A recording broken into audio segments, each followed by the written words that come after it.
बिस्मिल्लाहिर्रहमानिर्रहीम, अस्सलाम वालेकुम। मैं हुमारिया अली और आप देख रहे हैं मेरा यूट्यूब चैनल। उम्मीद करती हूँ कि अपनी फैमिली के साथ खुश खुरम जिंदगी गुजार होंगे इंशाल्लाह ताला। दरिंदे ज़ाहिर जाफर ने कत्ल करने से पहले नूर मुकद्दम को कितनी देर हब्से बेजा में रखा?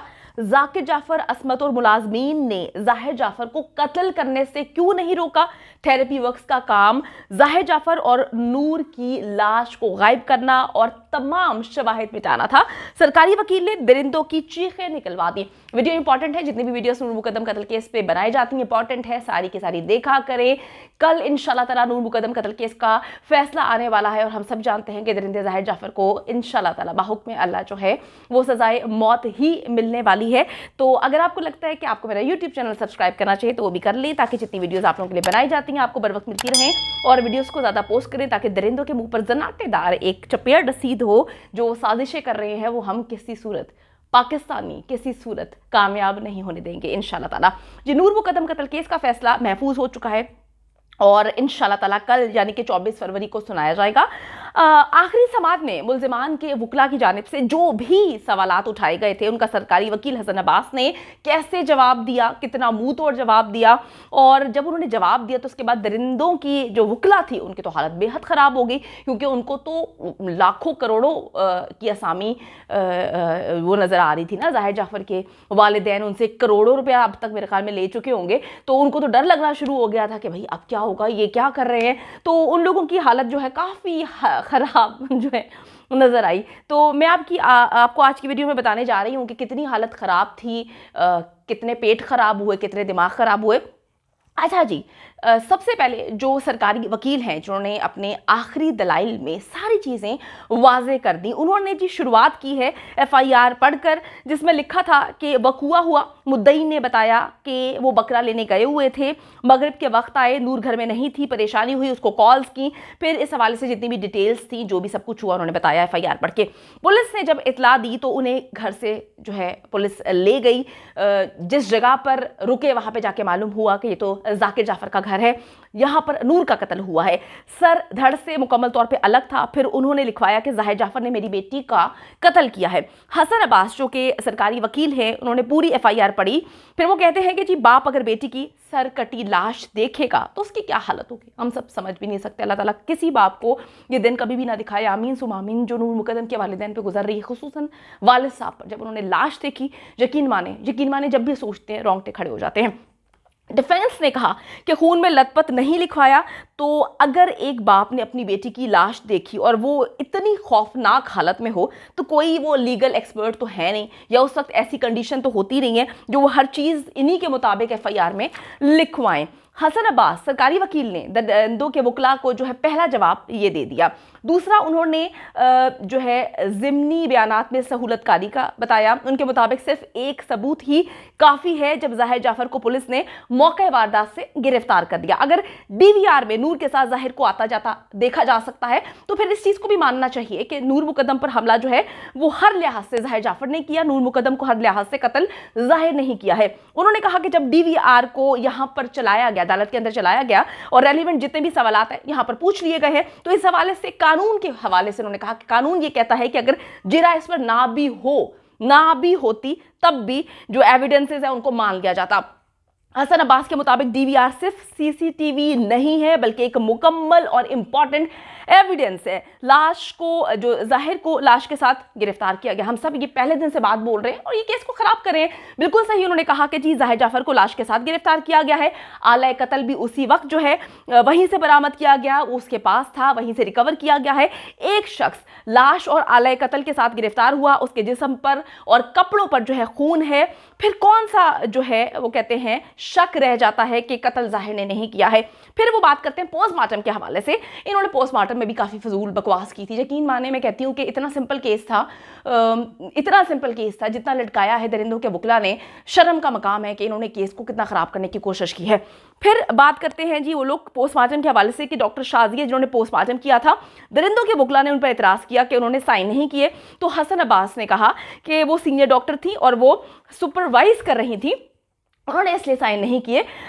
सारा अली जिसे पोस्टमार्टम किया उन्होंने ही रिपोर्ट लिखवाई है। आगे चल के कहते हैं कि जी जब नूर की लाश अस्पताल लाई गई तो उन्होंने मौत के हवाले से भी एतराज़ उठाया, मौत का वक्त जो है उस हवाले से भी इन्होंने काफ़ी कहानियां सुनाई, एतराज़ात उठाए गए।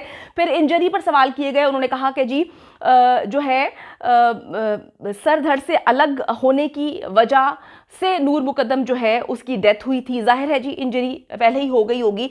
मैं आपको पहले दिन से बोल रही हूँ कि ये कितना खौफनाक है, कितना तकलीफदेह है कि नूर मुकद्दम जो है वो जिंदा थी, वो उसकी वो फौत तब हुई जब दरिंदे ने उसकी जो है गर्दन उतारी, उसका सर तन से जुदा किया। फिर आते हैं जी जिनसी ज्यादती के मामले पर। नूर की थाइस पर ब्रूसेस हैं। ये कहते हैं कि जी ये जो दरिंदों के वकला इनकी जानिब से कहा गया कि जी ये जिनसी ज्यादती नहीं है, दोनों ने अपनी मर्जी से जो भी सब कुछ हुआ वो उनकी अपनी मर्जी थी। हसन अब्बास कहते हैं कि जी अगर अपनी मर्जी से सारी चीजें हुई होती तो घुटनों और थाइस पर ब्रूसेस नहीं आते हैं। डीएनए रिपोर्ट भी ये साबित करती है कि जिनसी ज्यादती हुई है। वो कहते हैं कि जी उन्होंने पूछा कि फलां किस वक्त आया, फलां किस वक्त गया, कौन आया कौन गया, तो हसन अब्बास ने कहा कि जी डीवीआर मौजूद है, चला के देख लें, सारी जो आपकी चीज़ें हैं वो क्लियर हो जाएंगी। फिर जी आईनी मुक्के पर आते हैं। आईनी मुक्के से नूर मुकद्दम को बेहद मारा पीटा गया, उसको इतनी तकलीफ दी गई। उसका सबूत यह है कि उस पर ब्लड मिला है, यानी कि नूर को मारने से पहले बेपनाह तशद्दुद किया गया। हसन अब्बास कहते हैं कि फिर सिगरेट बट्स मिले, चारों बट्स के ऊपर जो है दरिंदे जाहिर जाफर के फिंगरप्रिंट्स मिले हैं। तो ये कैसे कहते हैं कि जाहिर जाफर जो है वो वहां पर मौजूद नहीं है? इन्होंने कैसे कहानी सुनाई कि जी 4 पड़े हुए थे तो कोई और आया होगा? गुमराह करने की तो हर पॉइंट से इन्होंने कोशिश की है। मुझे यही लगता है कि दरिंदों के जो वकला हैं उनको केस को सही करने के लिए, केस को सीधी तरीके से लड़ने के लिए नहीं अपॉइंट किया गया था। उन्होंने इस बात को मान लिया था, उनको पता है कि दरिंदे जाहिर जाफर ने कत्ल किया है, तो अब उन्होंने क्या किया कि केस को खराब करने के लिए नित्य नए फजूल पॉइंट्स को जो है घुमाने की कोशिश की गई। अच्छा जी, फिर दरिंदों के वकला ने इतराज उठाया कि जब नूर मुकद्दम ऊपर से गिरी तो उसके पास मोबाइल था, वो किसी को कॉल कर सकती थी, किसी को कॉल उसने क्यों नहीं की? जिस पर हसन अब्बास साहब ने कहा कि जब वो गिरी थी तो ग्रिल के ऊपर गिरी थी और वो कितनी तकलीफ में थी, उसको कितनी चोटें आई थी, वो बड़ी मुश्किल से अपने आप को घसीट कर गेट तक पहुंची। मुलाजमीन ने दरिंदे जाहिर जाफर के कहने पर, आप सबको पता है, हमने देखा भी है वो फुटेजेस में, कि मुलाजमीन ने नूर को बाहर नहीं जाने दिया। यही सरकारी वकील ने कहा कि अगर उसको जाने देते मुलाजमीन तो नूर आज जिंदा होती।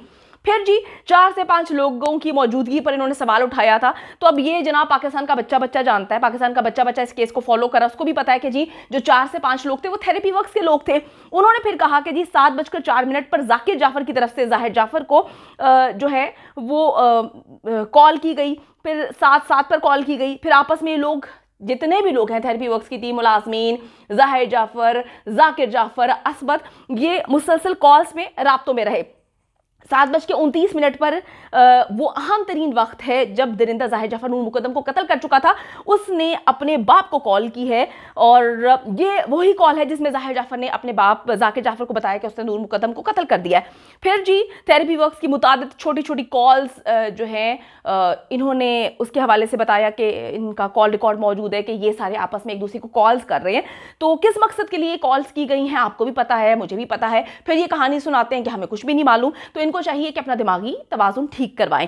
हसन अब्बास साहब कहते हैं कि बड़ी अजीब सी टीम की जो है कॉम्पोजिशन बनाई गई है कि थेरेपी वर्क्स के हवाले से उन्होंने कहा कि बाकी लोग तो मेडिकल से रिलेटेड थे, मगर दलीप कुमार, आप सबको पता है कि एक वकील दलीप कुमार को उस टीम का हिस्सा बनाया गया। मेडिकल टीम में एक वकील का क्या काम, वकील ने वहां जाकर क्या करना था, क्या बताना था, पुलिस को क्यों इन्फॉर्म नहीं किया गया? ये कोई इंसानी हकूक की तंजीम है? वो कहते हैं कि क्या ये कोई इंसानी हकूक की तंजीम समझते हैं अपने आप को, जो उन्होंने सब कुछ खुद करना था, उन्होंने पुलिस को इतला क्यों नहीं दी? अमजद के हवाले से वो कहते हैं कि जी अमजद जब जख्मी होता है तो हैरानकुन तौर पर जो वकील है दलीप कुमार, वो उसको लेकर साथ जाता है। वकील ने अस्पताल में किसी को भी पता नहीं लगने दिया कि एग्जैक्टली ये सारा मामला क्या है। वकील ने ही इस अटैक को, जो भी जाहिर जाफर ने उस पर किया था, उन्होंने रोड एक्सीडेंट बताया। ये वकील का ही काम है, वकील ने सब कुछ किया, वरना तमाम तर वाकया जो है पुलिस को पता चल जाता, फिर पुलिस को ये भी मालूम हो जाता कि किसके घर में हुआ, किसने किया है। तो उन्होंने ये मामला ही सारा छुपा दिया, उन्होंने रोड एक्सीडेंट का नाम दे दिया। उन्होंने शवाहिद मिटाने की कोशिश की। ये बात कर रहे हैं सरकारी वकील थेरेपी वर्क्स की टीम के हवाले से। उन्होंने कहा कि जब पुलिस आ जाती है तो फिर ये लोग बचने के लिए जाहिर जाफर को पुलिस की गाड़ी में डाल रहे हैं, जो कि डीवीआर में नजर आ रहा है, क्योंकि जब आ गए हैं तो फिर अब कुछ तो करना है ना, अब क्या कर सकते हैं, अपने आप को तो नहीं फंसा सकते। तो उन्होंने जो है नाटक नोटंकी करते हुए जाहिर जाफर को पुलिस की गाड़ी में उनके साथ मिलकर बिठाना शुरू कर दिया है। डीवीआर और हार्ड डिस्क का फेशियल कंपैरिजन एनालिसिस भी कर दिया गया। वो दरिंदे जाहिर जाफर से मैच हो, हर चीज मैच ही होनी है ना यार, मुझे समझ नहीं आ रही। बड़ा सिंपल केस है, हर चीज़ मैच ही होनी है। आप लोगों ने लगवाए हुए ये कैमरे, किसी और ने नहीं लगाए, हमने, अदालत ने, पुलिस वालों ने नहीं लगवाए हुए ये कैमरे, आप लोगों ने लगाए हुए हैं। तो आज तक इसकी जितनी भी फुटेजेस को आप एक्सेप्ट करते हैं, मानते हैं, इसको भी करें, इसमें कोई झोल नहीं है, झोल आप लोगों के दिमाग में है। अच्छा जी, फिर वो एंड इख्तिताम करते हैं कि जी अगर ये तमाम लोग जो कि मुलाजमीन थे, वालिदैन थे, थेरेपी वर्क्स की तो खैर बाद में उन्होंने बात की, ये अगर बर वक्त पुलिस को बता देते तो नूर मुकद्दम आज जिंदा होती। फिर उन्होंने इख्तिताम किया कि जी ये एक टेस्ट केस है, सबूत मुकम्मल तौर पर वाज़े हैं, तो इस केस का फैसला जो है वो मिसाली बनाना चाहिए, मिसाली होगा, क्योंकि पूरे पाकिस्तान की नज़रें जो हैं इस वक्त इस केस पे लगी हुई हैं। इंशाल्लाह ताला कल नूर मुकद्दम कत्ल केस का फैसला आने वाला है और बाहुक्म अल्लाह जो है नूर के कातिल दरिंदे ज़ाहिर जाफ़र को सज़ाए मौत होगी, सज़ाए मौत मिलेगी। और हम सब जानते हैं कि हम इस दिन का बेसब्री से इंतज़ार कर रहे हैं और वो दिन जो है वो बहुत करीब आ चुका है। आप सब लोग मिल के दुआ करें नूर की फैमिली को, इसी तरीके से नूर की फैमिली को जो है वो सुकून मिल सकता है। उन्होंने अपनी बेटी खोई है और जो नूर है वो कहीं ना कहीं से इस चीज़ का इंतज़ार, इस दिन का इंतज़ार कर रही होगी कि उसको इंसाफ मिले। इंशाल्लाह ताला वो दिन जो है आन पहुंचा है। उम्मीद करती हूँ कि वीडियो पसंद आई है। कमेंट सेक्शन में जाके जल्दी से अपनी राय का इजहार करें, वीडियो को ज़्यादा से ज़्यादा शेयर करें, मेरे चैनल को सब्सक्राइब करें। और पाकिस्तान एक खूबसूरत मुल्क है, उस खूबसूरत मुल्क के हवाले से मैंने एक चैनल बनाया है, उसको पिन कर दिया है, लिव लाइक मारिया, जल्दी से जाके उसको भी सब्सक्राइब कर लें।